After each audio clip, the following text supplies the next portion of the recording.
कर पढ़ाया लिखाया, 2 साल 4 साल तैयारी करवाया, जिसने आस रखी हुई थी कि मेरा बच्चा एग्ज़ाम देगा, पास करेगा, वहाँ तो पहले से सारा सीट बिका हुआ है, कहाँ से हो पाएगा।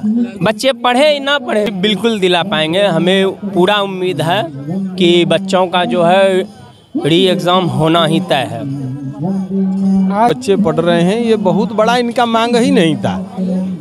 जो घर का मालिक है वो अपने घर के लोगों से मिल करके उनकी 2 बात नहीं सुन सकता है, तो क्या कहा जाए। इनका तो छोटा सा मांग हाईजैक किया है जो पता नहीं चल रहा। शायद उनको ऊपर से दबाव है या उनको बीजेपी वालों ने हाईजैक किए हुए हैं, कुछ बोल नहीं रहे हैं, पता नहीं ना, न्यूज में आते हैं, पता नहीं चल रहा बिहार का चीफ मिनिस्टर कौन है, अब क्या है जो पता नहीं, अब तो आंतरिक का मामला। नमस्कार, आप देख रहे हैं BS न्यूज़ नेटवर्क। बता दें कि गांधी मैदान के गांधी मूर्ति के समीप प्रशांत किशोर धरना अनशन पर बैठे हुए हैं, छात्र की हित के बात को लेकर, री एग्ज़ाम को लेकर, और लगातार ये अनशन पर बैठे हैं। इन पर आरोप भी लगाया जाता है कि छात्र के आगे करके खुद भाग गए थे, लेकिन प्रशांत किशोर छात्र के लिए आज गांधी मैदान में भूखे प्यासे बैठे हुए। आइए कुछ लोगों से जानने का प्रयास। अगर उन्होंने एक सेंटर को माना है कि यहाँ धांधली हुई है, यहाँ अनियमितता हुई है, तो 17वीं जो है सब BPSC की परीक्षा में पूरे बिहार में धांधली हुई होगी। इसमें साक्ष्य की कोई गुंजाइश नहीं है। सरकार को मैं आपके माध्यम से संदेश देना चाहता हूं कि वो अविलंब जो है निर्णय को बदले और पूरे बिहार में री एग्जाम जो है सो हो और बिल्कुल ही शांत सौम्य तरीके से, कोई भी जो है सो धांधली नहीं हो। मेरा यही जो है आपके माध्यम से सरकार का आग्रह है। प्रशांत जी ने उस अन्याय के खिलाफ बिल्कुल ही गांधीवादी व्यवस्था के तहत उनके विचारों से ओतप्रोत उनका कार्य रहता है, इसीलिए गांधी जो है मूर्ति के सामने उन्होंने आमरण अनशन पर बैठा है। हम सब जब तक जो है न्याय नहीं मिलेगा तब तक हम लोग उनके साथ धरना अनशन प्रदर्शन और नहीं तो कर रही है। क्या लगता है सरकार तानाशाह हो गई? सरकार तानाशाह हो गई है, वो बात सुन नहीं रही है यहाँ पे लोगों को, और उसको मतलब सुनना पड़ेगा। एग्जाम करवा के नहीं रहेंगे, यहाँ से आमरण अनशन पे बैठे हैं तो बिना एग्जाम का नहीं उठेंगे यहाँ से। लगता है कि सरकार बात सुनेगी, जरूर सुनेगी। जब यहाँ पे बैठे हुए हैं 2 दिन, आज 1 दिन पूरा होने वाला है, लगभग 24 घंटा।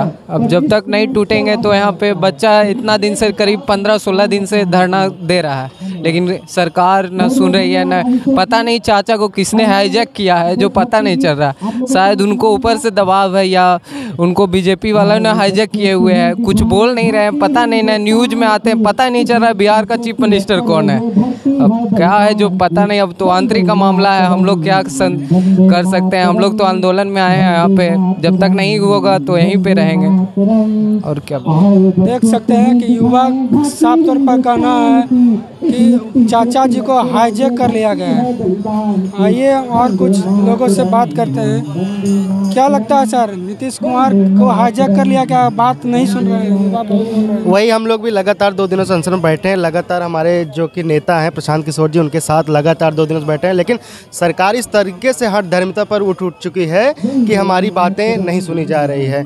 लेकिन जैसे कि यहाँ पर अन्य सभी छात्र हम सबके हैं, हम भी उन्हीं के साथ आए हैं अपनी मांगों को मनवाने के लिए। इतना तानाशाह सरकार क्यों हो गई? आखिर इतना बच्चे संघर्ष करते हैं, गरीब तब से आते हैं, पढ़ते हैं, माँ बाप उनको आस लगा के बैठा है। जहाँ तक इंटरव्यू तैयारी करना चाहिए, मेंस का तैयारी, वहाँ हॉस्पिटल में भर्ती है, गांधी मैदान में बैठे हैं, सड़क पर घूम रहे हैं। ऐसा कब तक चलेगा बिहार में? क्या लगता है? देखिए, जिस प्रश्न का जवाब हमसे आप मांग रहे हैं, यही हम भी सरकारों से पूछना चाहते हैं कि आखिर कब तक हमको अपना समय देना पड़ेगा। हमको और सारे काम है, पढ़ाई करनी, लिखाई करनी, लेकिन यहाँ पर जैसे कि तमाम विश्वविद्यालय में जो तैयारी कर रहे हैं या छात्र हॉस्टल में रह के आके अपना यहाँ पर समय बर्बाद कर रहे हैं, हम तो सरकार से ही मांग करते हैं जल्दी से जल्दी वो छात्रों की इस जायज़ मांग को पूरा करके छात्रों के साथ न्याय करें। क्या लगता है प्रशांत किशोर न्याय दिला पाएंगे बच्चों को? जी बिल्कुल दिला पाएंगे। हमें पूरा उम्मीद है कि बच्चों का जो है री एग्ज़ाम होना ही तय है। आज री एग्ज़ाम को मांग के लेकर यहाँ बच्चे बैठे हुए हैं। बच्चे को पढ़ाई करना चाहिए, रोड पे आज ये स्थिति क्यों बन गई है? सरकार ऐसा क्यों तानाशाह? देखिए, बच्चा पढ़ाई करके क्या करेगा? जहाँ पहले से सारा पेपर बिक चुका है, सारा पोस्ट बिक चुका है, बच्चे तैयारी ही कर लेंगे तो उससे क्या हो जाएगा? क्या उनको नौकरी मिल जाएगा? क्या जिन्होंने जिस बच्चे के माँ बाप ने ज़मीन को बेचकर घर को गिरवी रखकर पढ़ाया लिखाया 2 साल 4 साल तैयारी करवाया, जिसने आस रखी हुई थी कि मेरा बच्चा एग्ज़ाम देगा पास करेगा, वहाँ तो पहले से सारा सीट बिका हुआ है, कहाँ से हो पाएगा? बच्चे पढ़े ना पढ़े कोई फ़ायदा नहीं है, सारा सीट बिका हुआ है। सारा सीट बिका हुआ है। आपका लालू जी की सरकार में क्या होता था? नौकरी बेचता था, और ये प्रश्न पत्र बेचता है, पोस्ट बेचता है। इस बिहार में किसका सरकार आएगा जो अच्छा होगा? लालू जी खराब ही हैं, बीजेपी खराब। बिहार में जो है एक चीज़ आप जानते होंगे, सत्ता परिवर्तन बहुत ज़रूरी है। लालू की सरकार आई थी, उन्होंने भी 15 साल तक शासन किया, लेकिन शुरू में शासन उनका ठीक रहा, लेकिन धीरे धीरे उनको अहंकार आ गया। जिस अहंकार ने उसको खा लिया, वही चीज़ नीतीश के साथ भी हुआ। शुरू में इनका ठीक ठाक था, लेकिन धीरे धीरे इनको अहंकार ने खा लिया। जिस तरह से रावण को अहंकार ने खा लिया, उसी तरह से इन लोग को भी अब कोई नया विकल्प आना चाहिए। हमें कहना है नई सरकार आनी चाहिए। नई सरकार की मांग को लेकर यहाँ पे बोल रहे हैं कि नया सरकार आएगा तब यहाँ की मांग पूरा होगा। और देख सकते हैं कि यहाँ पे गांधी मैदान, जो गांधी जी की मूर्ति है, यहाँ पे समीप प्रशांत किशोर लगातार अनशन पर बैठे हैं भूखे प्यासे, और गाना भजन के साथ यहाँ पे लगातार हो रही है। और ये चचा हैं, चचा आपके भी बाल बच्चा पढ़ते होंगे, मेहनत करते होंगे, और ये एग्ज़ाम ऐसे धांधली हो जाता हो तो क्या निराशा उनको मिलता होगा?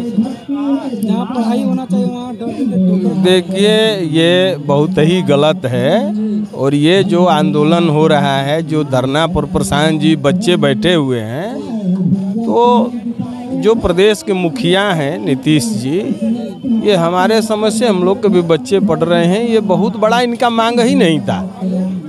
जो घर का मालिक है वो अपने घर के लोगों से मिल करके उनकी 2 बात नहीं सुन सकता है, तो क्या कहा जाए? इनका तो छोटा सा मांग था कि मुख्यमंत्री मिल लें और वो कह दें कि नहीं तुम लोग जो है अब ये बदलाव नहीं होगा।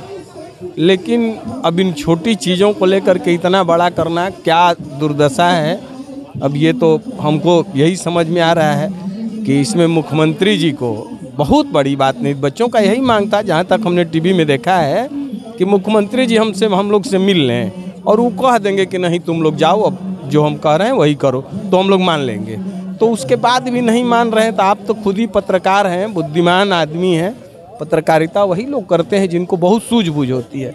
जहाँ तक त्रासदी की बात है, तो महीने में 5 तारीख आ जाना, जो पैसा हम लोग किसान गृहस्थ मजदूर आदमी जो अपने बच्चे को पढ़ा रहा है, ये कितना बड़ा दंश है, इसको कह के नहीं समझाया जा सकता है। जो गरीबी में अपने बच्चे को पढ़ाने के लिए भेजा है, और 5 तारीख को पैसा नहीं देगा तो हॉस्टल वाला बाहर कर देगा, और पहले ही से बच्चे कहने लगते हैं पापा बोल रहे थे सर पैसे के लिए, और सारा कुछ करके कर्ज काट के इधर उधर से पैसे का जुगाड़ करके, और जब बच्चे परीक्षा दें और परीक्षा देने के बाद गार्जियन को लगता है कि मेरा बच्चा कुछ बन जाएगा, और दूसरे दिन पता चले कि वह परीक्षा कैंसिल हो गया है, तो बच्चों की दुर्दशा तो जो है वो है।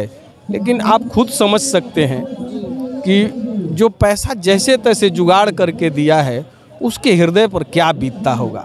माननीय मुख्यमंत्री जी को, हम बिहारवासी सबके मुख्यमंत्री हैं, उनको सहानुभूतिपूर्वक इन बातों पर विचार करना चाहिए। प्रदेश के मुखिया हैं।